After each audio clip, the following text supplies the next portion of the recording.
আসসালামু আলাইকুম। বাংলাদেশি ব্লগার মম রোজি চ্যানেলে সবাইকে স্বাগত।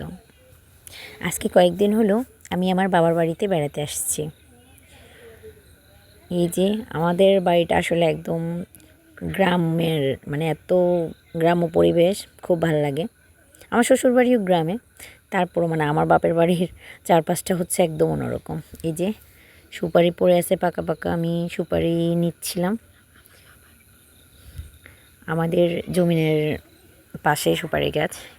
এই যে একদম ছোটোখাটো একটা জঙ্গল এটা। আমি ছোটোবেলায় এখানে খেলা করতাম, আমরা ভাই বোন মেয়ে খেলা করতাম এখানে। এখনও মানে এখানে আসলে মানে অন্যরকম একটা অনুভূতি লাগে, অনেক ভালো লাগে। চারপাশটা দেখতে একদম ঘনগহীন জঙ্গলের মতো লাগে।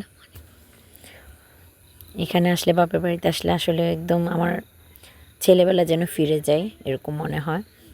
আমার বোন বলছিল আজকে ওরা নাকি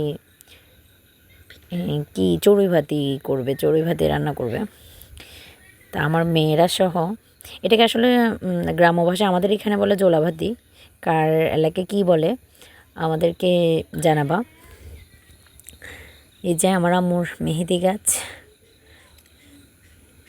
এই যে আমার ছোট ভাই, আমার বোন, আমার মামাতো বোন, তারপর আমার মেয়েরা আছে যে ট্রেন্ডের ভিতরে, সবাই মিলে এখানে খিচুড়ি রান্না করতেছে। যে চাল ডাল মশলাপাতি কী কিনি, আমার ছোটো মেয়ে আচার খাইতেছে ট্রেন্ডের ভিতরে বসে। যে আমার মামাতো বোন আগুন জ্বালাচ্ছে, খিচুড়ি রান্না করবে। আমার বড় মেয়ে মিশকাত, ও শুকনা লাকড়ি খুঁজে খুঁজে আনি দিতেছে। ঠান্ডা পড়তেছি এই জন্য আসলে এরকম পোশাক পরা, ওদের ঠান্ডা লেগেছে এই জন্য আমি খুলি নাই, রোদও তারপরে চলে গেলাম আমাদের পুকুর পাড়ে। এই যে কি সুন্দর তালের চারাটা, পাতাগুলো একদম হাত পাখার মতো, বাতাসের মধ্যে একদম দুলতেছে। আমি দুষ্টুমি করে কেচে দিয়ে এগুলো আরও কেটে দিলাম।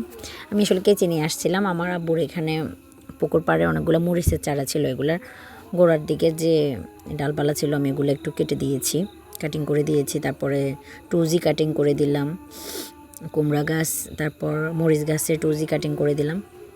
এই যে মাশাল্লাহ মাশাল্লাহ আমার আব্বুর লাউয়ের মাচা, মাশাল্লাহ এখান থেকে অনেক লাউ খাওয়া হয়েছে, এখন অনেক লাউ ঝুলে আছে। এটা আমাদের পুকুর, এইটাও আমাদের পুকুর। এখানে আমাদের 3টা পুকুর আছে, যে একটা বড়টা, তারপর এটা একটা, তারপর এই যে এখানে আরেকটা পুকুর আছে।